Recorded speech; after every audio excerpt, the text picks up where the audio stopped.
I would just say to my colleagues, I do not believe anybody can say they have a commitment to having an enforceable immigration system if they throw roadblocks up that undermine the ability of state and local law enforcement to participate in their normal course of their duties by detaining people they come upon who are here illegally. You would think that'd be an easy thing to get done.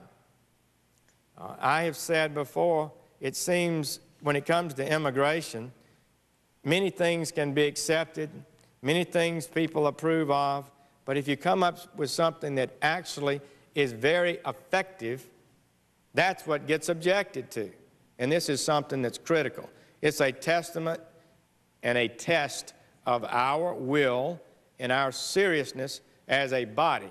If we're not prepared to pass legislation like the Norwood Amendment, named after the former House member Charlie Norwood from Georgia, who died recently, if we're not prepared to do that, we're not serious about it. And I want to say one more thing.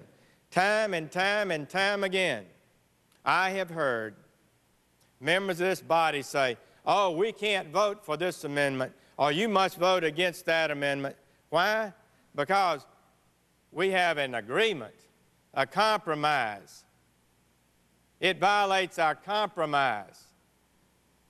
Well, who was in on that compromise? I'm frankly getting tired of that. That's not satisfactory to me.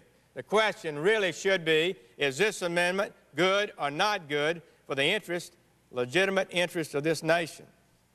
No one small group of people have a right to meet in secret with special interest groups and write an immigration bill and ram it down the throat of this United States Senate.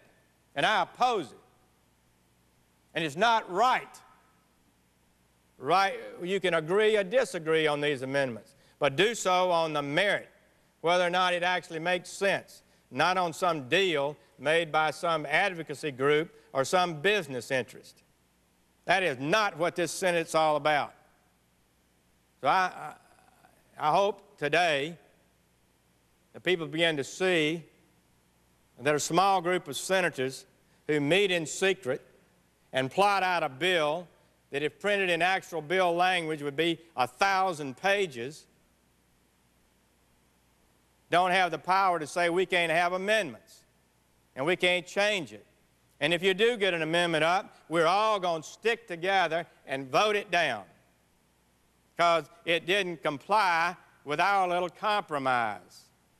Well, the masters of the universe are playing a tough game here. I know they've worked at it. I've called them that affectionately. I respect the members that attempted to do what maybe they thought was right. But it's just, when you look at the bill, it's a product of a political compromise.